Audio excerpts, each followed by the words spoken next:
this stuff is hard. So, since it's hard, just make sure that, when you come into it, like I mentioned before, that you're willing to, learn and you're willing to, get it done. And I look at it kind of like a filter system, right? So that filter system is based on what people are willing to learn and what they're willing to do. So for example, if you're not willing to learn how to make a good thumbnail, then you're probably not going to make it very far. So the very first step in that filter is going to eat you up, so to speak. This is something that I really enjoy doing. I'm going to do this for at least the next 3 to 5 years. How can I work the process of ideation, creating the content and publishing that content? How can I work that into my lifestyle so that I can ensure that I can get it done, right? Because if you don't do that and you don't prioritize it, then that part in the filter is going to get you, right? So the whole idea is basically just be willing, one, identify and just recognize that it's hard, see it through. Right? See it through and just recognize that it's hard. And then, because if you look at it like it's easy, then you're going to try to make it easy and you're going to try to shortcut. And the only thing that shortcuts do when it comes to making content is they make the process longer and they make everything more difficult.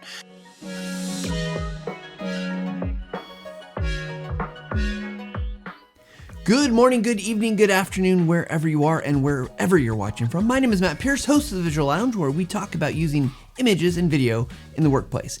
Today, we've got a very special episode. Now, this is kind of a longer episode, so we're going to be actually breaking this into two parts. We had the great privilege, I say we as in you get to listen to it, I got to be part of it. We got the privilege to talk with Nick Nimmin. So this part is part one of that conversation. I'm super excited to be able to share that with you. And you'll be able to turn in next week for the rest of that conversation. This episode is actually repurposed from a live stream we did on our YouTube channel, but it was so good. Such a great conversation. I think so applicable to so many of you out there as creators and people who are creating instructional videos or training videos or any kind of videos that I wanted to bring it to you as well. So let's go ahead and dive in with our conversation with Nick Nimmin.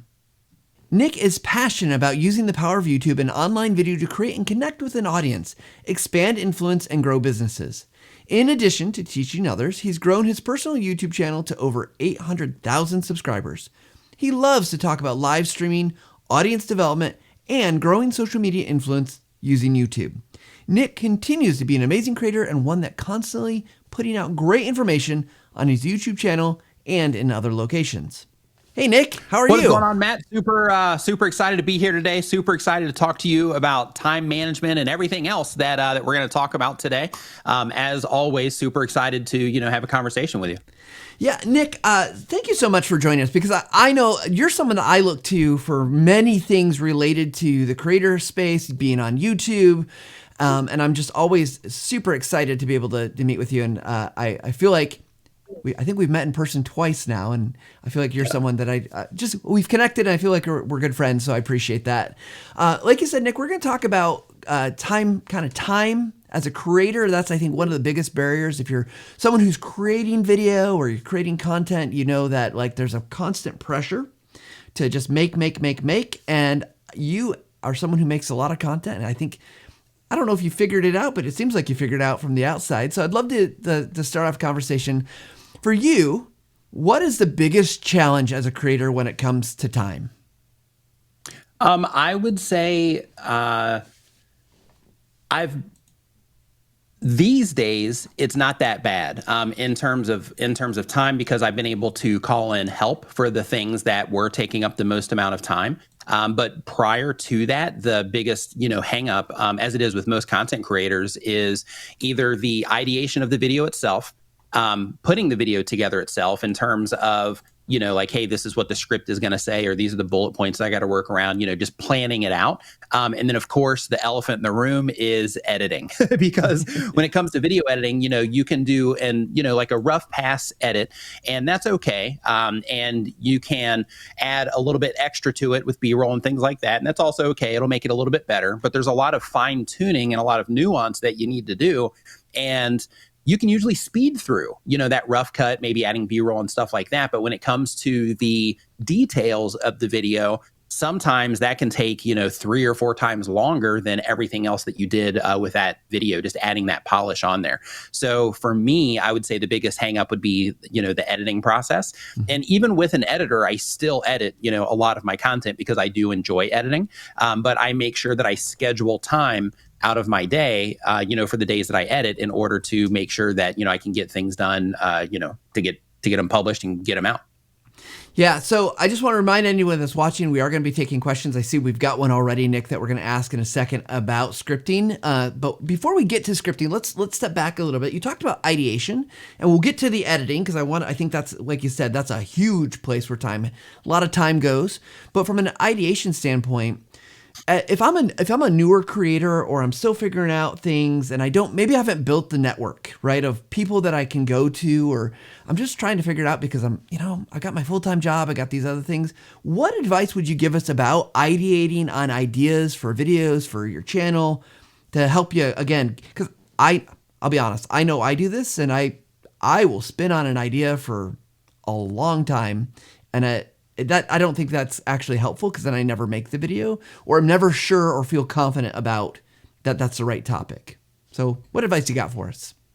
Yeah, I think the best thing you can do first is to understand your audience and the needs that they have. And it's different for every type of content. With the TechSmith crowd, they're making mostly educational type content of some way or in some way. So because of that, we're solving a lot of problems. So because of that, just understanding the audience and also just getting the feedback. When you publish a video, you have people in the comment sections that are letting you know maybe something that you missed, or letting you know another idea that they would like you to make, or letting you know a very specific problem that they have. And using that type of information and putting it aside ahead of time is very valuable. So for example, if I go into my phone, I have a dedicated folder in my iPhone that is comments that I screenshot. And out of those comments, when I'm just sitting there looking through the comments anyway, I'll see somebody leaving a suggestion of either a video that they want me to make or a problem that they're having, and I'll screenshot it and I'll just put it aside. And when I'm in the process of like, hey, it's time to sit down and plan out some videos, then the first place I go is there to see if there's, very specific problems that I can solve directly for my audience. And then from there, it goes to the research process, which is another thing that you can do kind of in your spare time without having to actually sit down and spend dedicated time on it. So for example, if you're having coffee, or, if you have a lunch break when you're at work or something like that, just popping open YouTube and looking to see videos that other people have published and saying to yourself, okay, well, that's interesting. And this gaming video that's being recommended to me, they're structuring the title in this way, and they're kind of suggesting that this is what people are going to learn in this particular video about this game. So is there a way, because I find that particular, title interesting, is there a way that I would be able to reformat that and make it relevant for what it is that I do? And then same exact thing, screenshotting them and then keeping all of those things ahead of time is really valuable when it comes to ideation. There's also just doing the simple and easy thing, which if you are a content creator that does any type of education content, then you can just hop into YouTube search, for example, and you can start typing in just different things around the type of content that you make. And then YouTube is going to show you suggestions based on things that people are looking for around your content. And the reason they show those to you is because a lot of people are looking for those things. So then you can start making videos around those very specific things that people are looking for. The same exact thing happens on Google, where you can hop on Google and you can just start typing in around the things that you're looking for. They have auto suggestions there. And then if you select one and then you put it in, then once the results show up, if you scroll all the way down to the bottom of the page, it's going to show you people also look for. And it shows you other things that are related in some way to that topic that you're talking about as well. So it can give you ideas on different ways that you can frame it, or different problems around that problem that you're trying to solve that you can also make content about. So doing that sort of thing in your spare time and just kind of moving things into a folder or screenshotting them so you can find them later is really helpful for that time when you're sitting down in the moment. You're like, I'm going to plan my content out for the month or the next 90 days so that you can have that to reference. And then you're not just in that instant moment to where you're starting from scratch. You have a lot of material to work with that you can start to get ideas from. Yeah, so I think it's worth pointing out, Nick, you actually have done a wonderful course on one of the things you talked about in terms of like going and finding topics over in the TechSmith Academy. So Yes. academy.techsmith.com. That's one of my favorites to point people to, just because they're like, well, what do I talk about? And you masterfully build out like that whole process, like especially going to Google and YouTube. And I've definitely have learned to do that, right? Go type in how do I, topic or whatever, then look to see what it tells me to do. So I wanted to point that out. So I love that though. Like, I love that you're saying like, hey, this doesn't have to be a big process. And I love the idea of looking at other people's stuff. I would imagine look at other people's comments too. What are people saying to them? What questions do they have? What have they left unanswered? Yeah, absolutely. And when you do that, not only, like you're saying, what have they left unanswered? So not only are you getting that idea, but you're also giving yourself a little bit of leverage against other people that have made, similar videos, if you're making videos that, other people have made as well. So, when you're going into the comment section, you can learn a lot from, your own YouTube comments, from YouTube comments on other channels as well, that can, inspire you when it comes to the ideas that you have for your content. Yeah. So Nick, Ian Johnston, who's watching right now, has had two questions around scripting. I'm going to bring them together just so kind of from an efficiency standpoint. One, he said, should I be scripting my videos? He says takes longer to make each video, but gives viewers more compact experiences. So the idea, maybe you can condense how long it takes to what you're going to show. Maybe I would say something that would take me 10 minutes and I could script it and make it 3 minutes or something. But he also says, in addition, do you trust AI with scripting? So do you recommend scripting? And if so, can we turn that over to AI to some level? When it comes to scripting, some people can work off of bullet points. An advantage of working off of bullet points is that you can communicate in your natural way instead of having the mental process of, am I saying it exactly how I wrote it in the script, right? Where you're looking at the script and you look at the camera and you say that part, or you're sitting there trying to read it off of a teleprompter. That kind of removes a little bit of how you communicate naturally. So because of that, if you can work off of bullet points, it can be advantageous. However, I do recommend that you always script out your hook.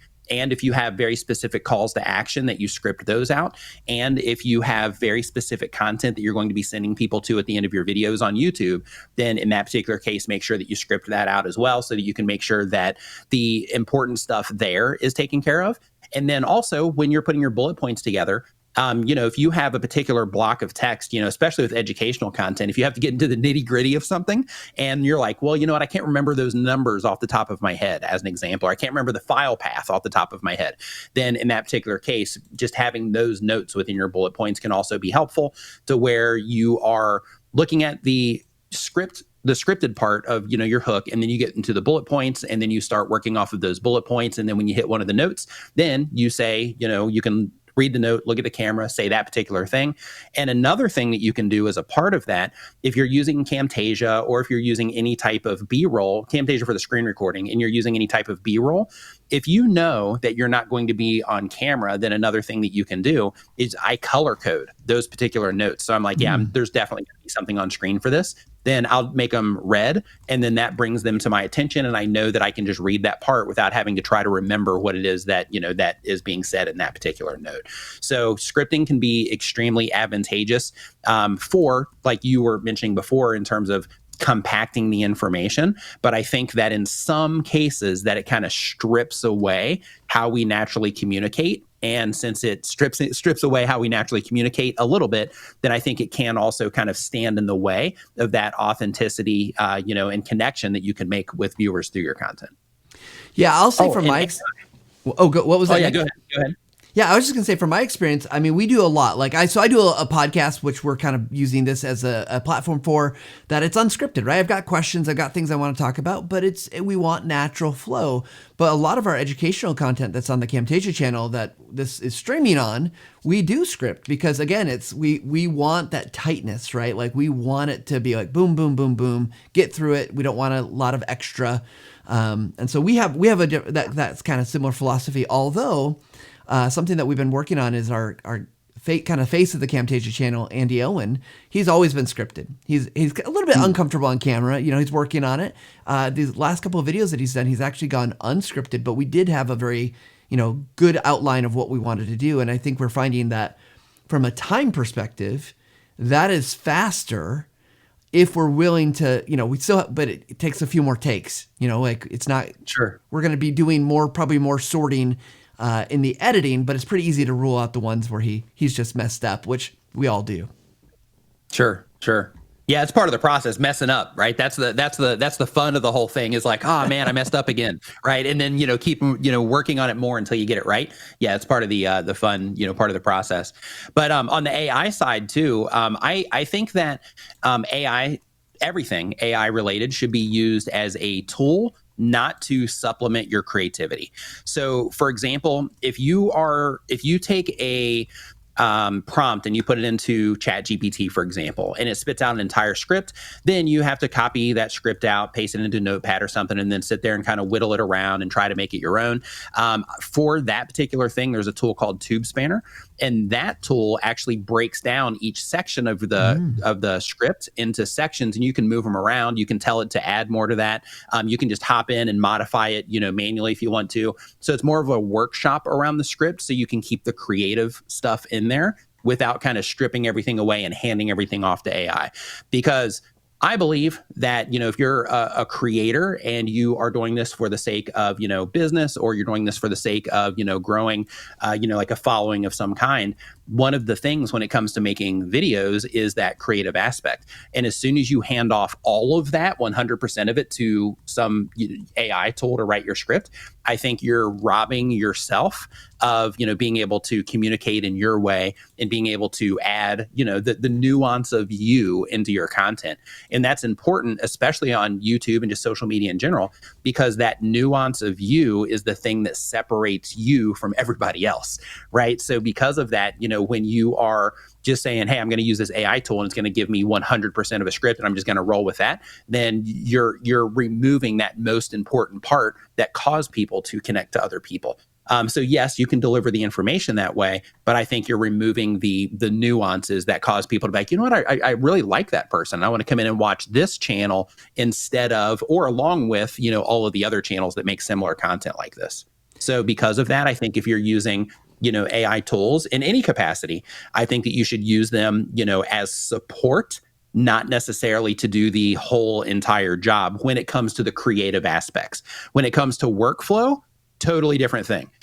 Like if you have anything that can help you with your workflow, then in that particular case, that's definitely a win, and you should leverage, anything that can help you, work faster, work smarter, get out more content faster, those types of things, because we all have limited time, and the more that we can hand off workflow aspects, the more that we're able to do, in total, and the bigger impact that we're able to have.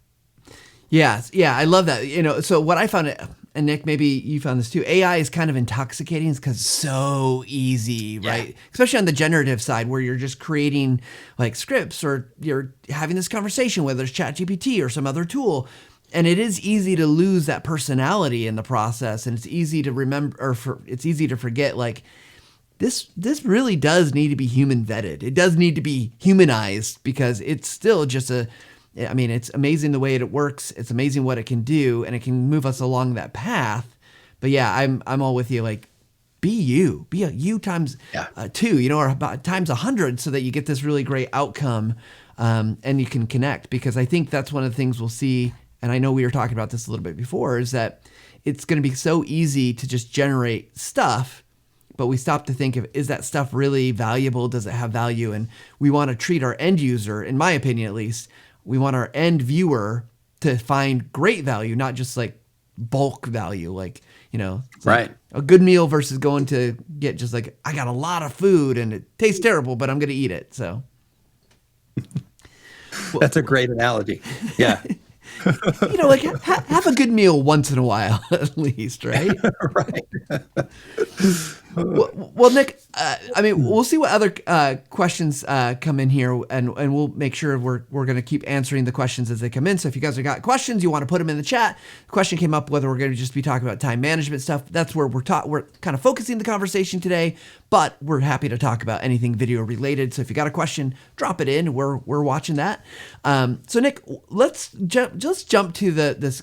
We've kind of talked about the ideation process. We've talked about scripting.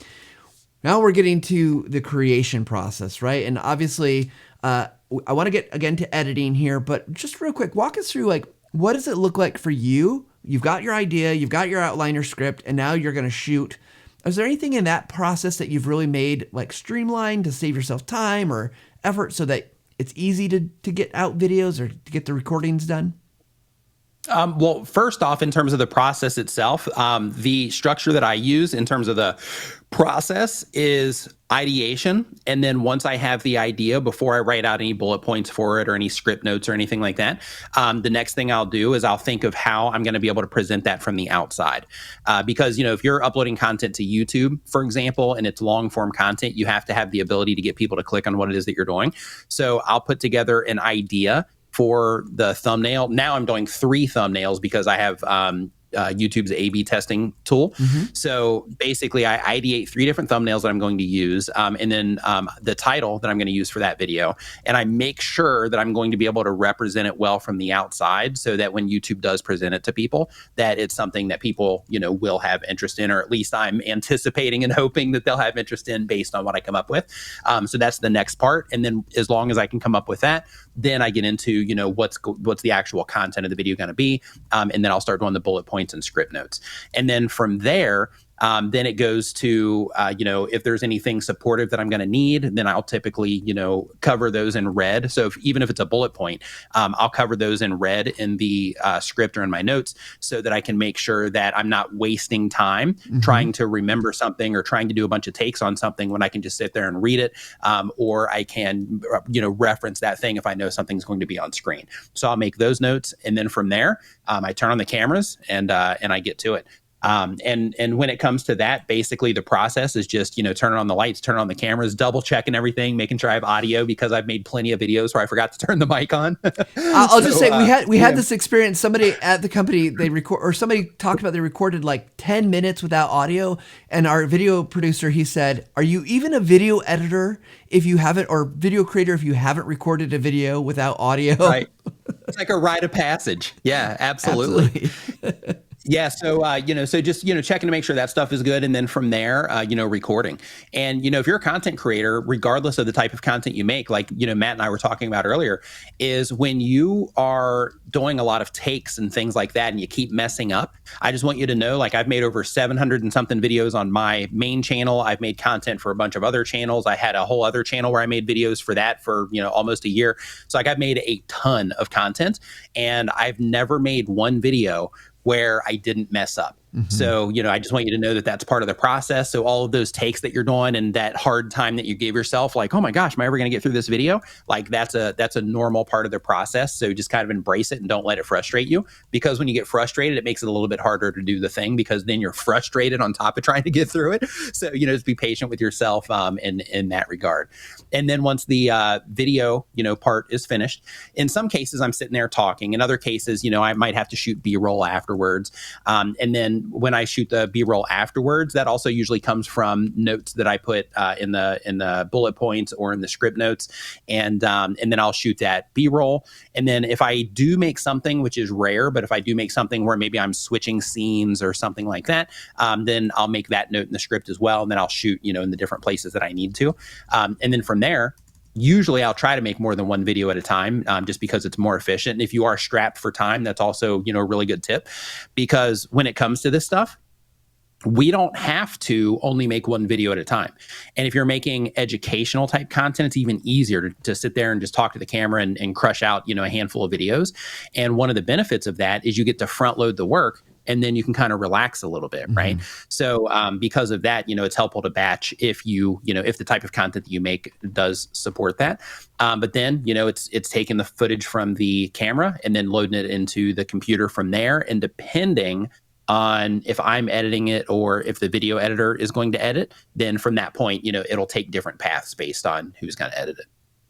Yeah, I'll share, things you learn and you think you should know because you've been doing something for a long time. I talked to a creator, and he makes courses. So he's got this whole course that he made, and it's like 200 videos, right? So that's a lot. And he was going to crank it out in like a month and a half, I think.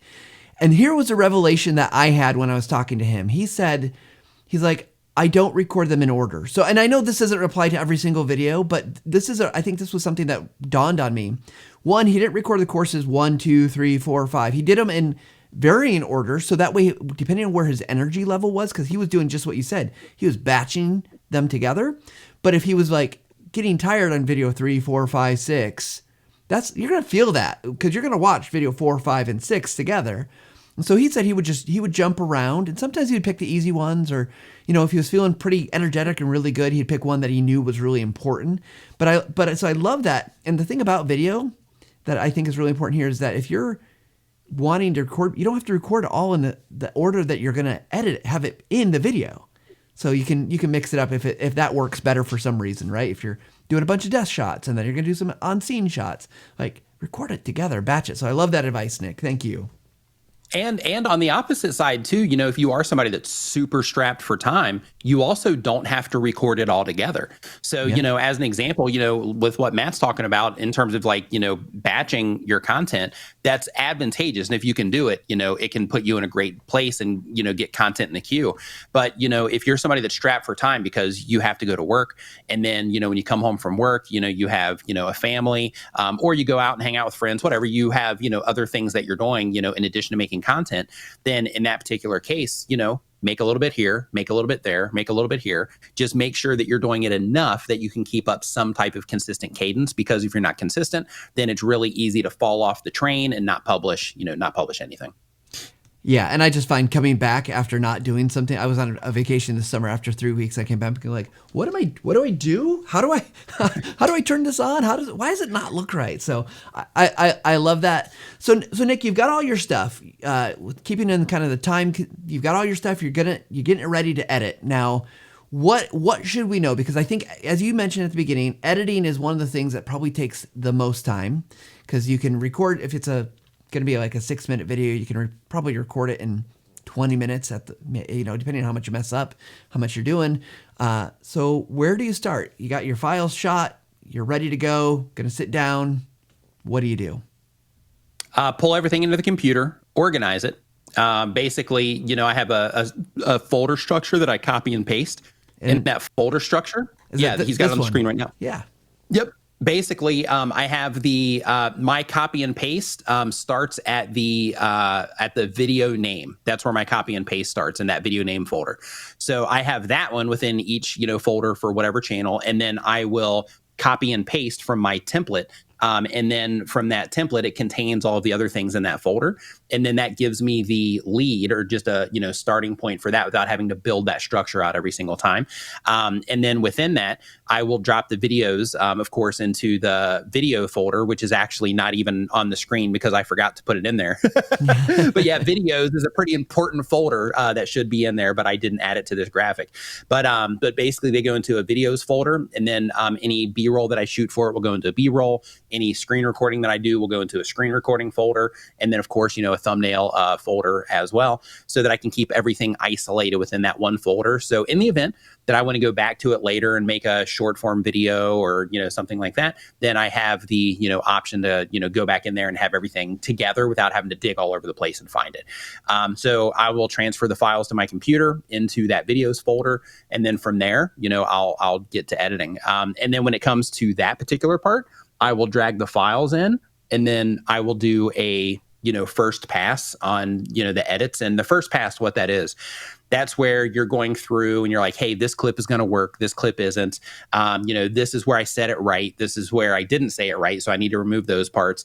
And I go through and I just start, cutting it up that way. And speaking of cutting it up, it's also important to know when it comes to editing, there's a big difference between just cutting a video and actually editing a video.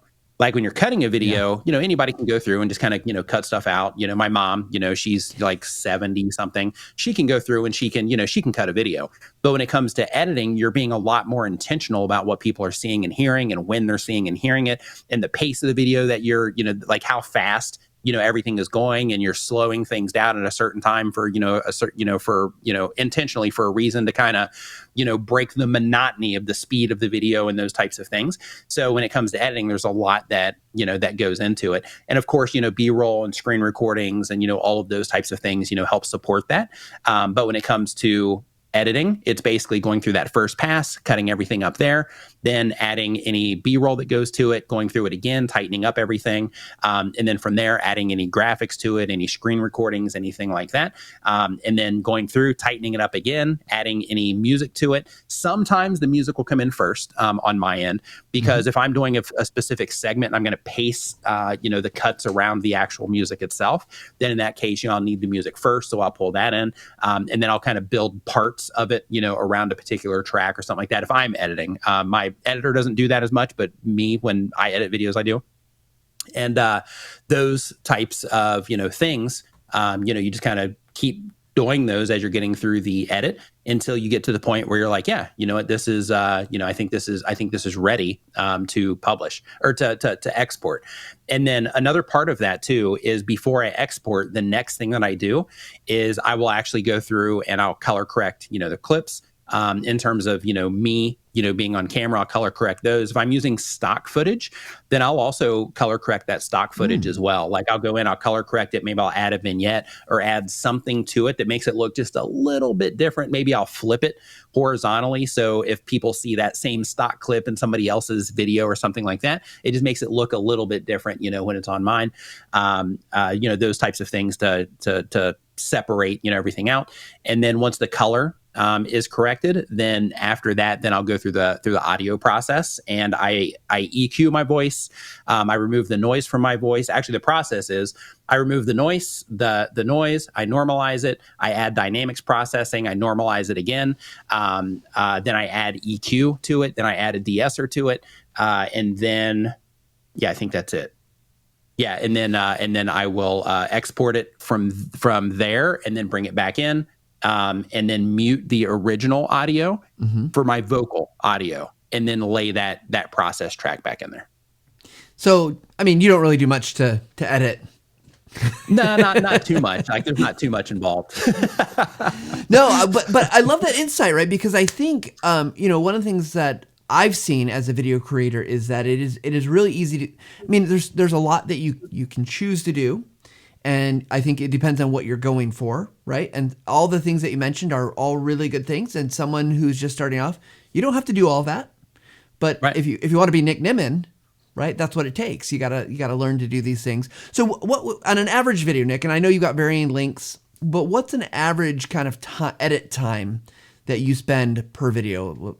Tell us the kind of the average length of a video, and then how much time does it take you to do all these things now? And then we'll also ask, like, in the beginning, how long was this taking?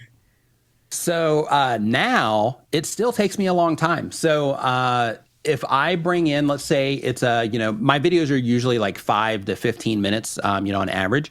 So if I am bringing in, let's say, a 10-minute video, then in that particular case, it'll probably take me, unless it's just a super bare bones video, like, hey, this is a news update and people just need to hear this, that type of thing. Those will go together really quick. But if it's something to where, I need it to perform on the platform for a long time to come, then in that particular case, I would say a minimum, probably 4 hours.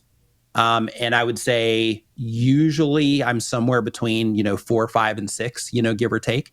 And another thing is some videos take substantially longer. So for example, I did a AI video where I was sharing all these AI tools. And with that particular one, I wanted to show examples and show exactly what could be done, with the content. So because of that, when it came to making the video itself, I had to record myself, talking, and then I had to cut out each individual clip and then upload those into AI video converters, and then have those converters change me into these different like AI characters and all this stuff. And then I had to put that together, and then I segmented from that to demonstrate, how the tools can work together. I segmented from that into this story. It was this like animation to where I was showing how to use like Midjourney with Midjourney with Runway and Kyber, and a service called Play HT, and another one called 11 Labs for voice. And basically that whole thing, I had to build out that entire story and that sequence, and then go to those AI, different AI places, and type out the parts that I wanted for the voice, and then bring those in and edit those around. That particular video took me probably 2 weeks to put everything together. I mean, it wasn't 2 weeks of constant working on it, but 2 hours here, 3 hours here, another 2 hours here. Hey, I got an extra hour. Let me work on that video. But it took me a really long time to get that one out just because it was so intense. Same thing. I did a similar one with a background. Basically, it's showing how to use or how to change your backgrounds using AI. And on that particular video, that was another one that took me a while because there was a lot of experimentation involved. And, I was like, man, how can I make this look cooler? When people see this on the autoplay, because, when you're scrolling on YouTube on the homepage, they'll show you like a preview of the video. So they start at the beginning. So I'm like, okay, if I really want to like blow people's socks off, so to speak, when they see this, like, what can I do here, with this to make it, look even more crazy, when that autoplay starts. So because of that, I spent a lot of time on that beginning part of that video. But then once I got into the screen recording part, it went fast. But that beginning part probably took me, I don't know, just on the very beginning, probably 5 or 6 hours, if not longer, on that particular part. Yeah, I mean, I know I'm seeing some of the comments that are coming in, and this could be overwhelming if you're new to this. Like everything you just said, Nick, feels like, oh my gosh, I'm never going to be able to do this. But my guess is that where you started, one, if you're just starting, you don't need to do absolutely everything. Like it's about getting content out there, getting your voice to be heard, getting found. And then you can, even if you're experienced, you don't have to. Even if you're experienced, you don't have to do all that. It's not required. It's just for me because, yes, I educate people, but I'm also a creative. So because of that, when I'm editing, in some cases, I use that as a way to, express that, creative side as well. So because of that, it takes longer. But, I could have done similar things with those videos and that could have taken me a lot less. But for me, I was just into it. So because of that, it ended up taking way longer than it should have. Well, I think this goes back to something you said at the beginning too about like understanding your audience, understanding them and what they want and what they're looking for, right? Because someone might like, and I love your content, Nick, and it's someone I know I trust you. I know the quality is going to be really good, and I feel like, okay, that's reflective of what you're trying to do in terms of an educator, teaching people about, creating video using YouTube, things like that. Whereas, there's lots of other things where particularly if you're starting out, and Nick, sometime we're gonna have be on a show, and I'm gonna find a very early video of you, and I think that's the other thing about the journey, right? Like people start, it doesn't look like it's gonna be. How long have you been doing YouTube? I know it's been quite a while. So 9 years. So October was my 9-year anniversary. So this right here is going, I'm approaching my decade on YouTube. So yeah, it's been a long time. That's why I've made, that's why I've been able to make so many videos and, all of that as well, because it's been a long time. So, if I had only been on YouTube for a year, I would not have that many videos, right? Some people are that aggressive, but for me, it's taken me 9 years to make all the content that I have. But it's been a heck of a journey, and I've learned, a ton along the way when it comes to editing videos and making content that people like and being able to consistently deliver stuff that, people enjoy.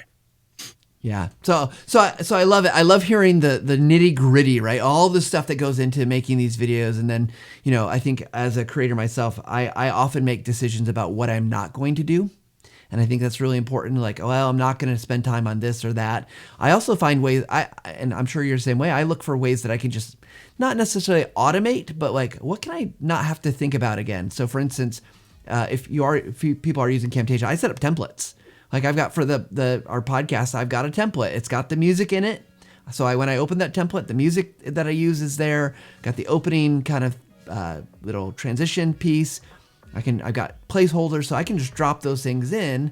So I don't have to think about, gosh, where did I put my music, or where's that lower third, or whatever. And so I think just finding whatever workflow works for people, and then not having to think about some of those things over and over again.